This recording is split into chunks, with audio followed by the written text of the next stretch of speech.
Est-ce que ça t'arrive de te sentir fatigué sans vraiment savoir pourquoi? Fatigué même après avoir dormi?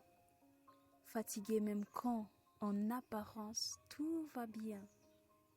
Ce n'est pas toujours le corps qui est épuisé. Parfois, c'est l'esprit. Parfois, c'est le cœur. Dis-moi, quand as-tu pris un vrai moment pour te demander comment je vais réellement?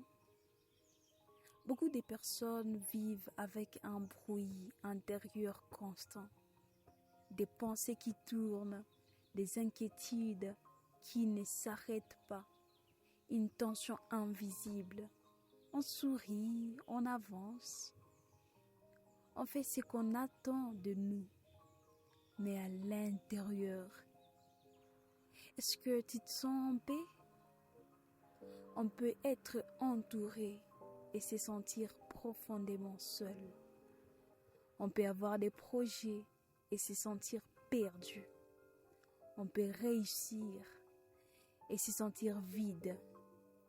Et le plus dur, c'est que personne ne le voit.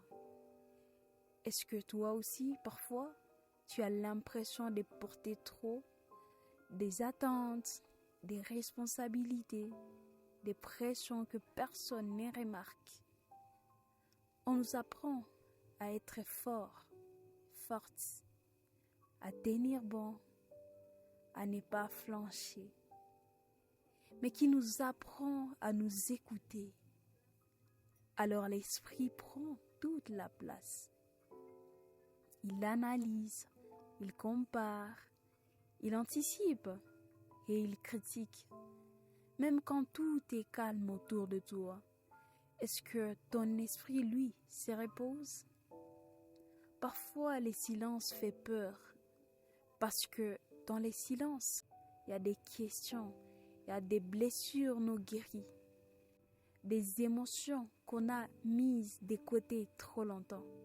Alors, enfouis les bruits, les téléphones, l'agitation, l'activité constante juste pour ne pas ressentir. Mais dis-moi, est-ce que fuir t'a déjà apporté la paix?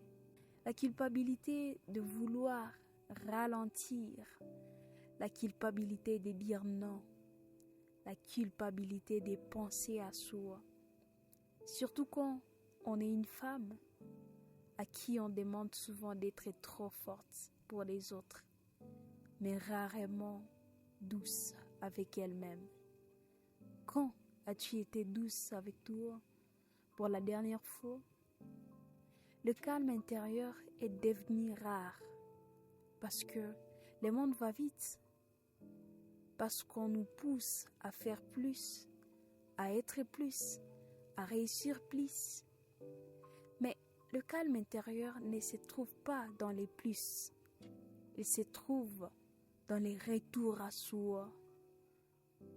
Le calme intérieur, ce n'est pas une vie parfaite, ce n'est pas l'absence de problèmes, ce n'est pas être bien tout le temps. C'est pouvoir respirer, même quand tout n'est pas clair. C'est de rester avec soi, même quand c'est inconfortable. Parfois, le calme commence par une seule respiration consciente. Parfois, une pause. Parfois, par un non qui protège. Quel serait ton premier petit pas aujourd'hui? Il faut le dire honnêtement. Le calme intérieur n'est pas linéaire.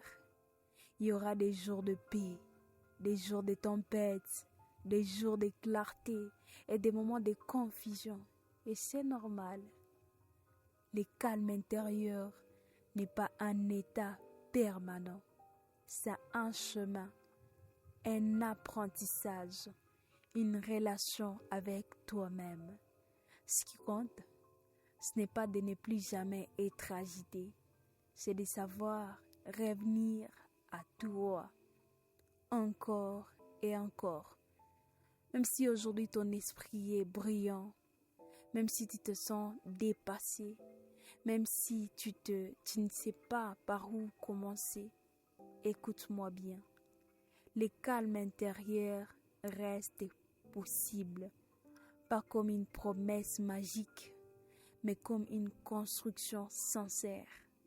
Et peut-être que les premiers pas, ce n'est pas de changer ta vie, ce n'est pas d'avoir toutes les réponses. Peut-être que les premiers pas, c'est simplement de t'écouter, parce que le calme ne commence pas à l'extérieur, il commence toujours à l'intérieur.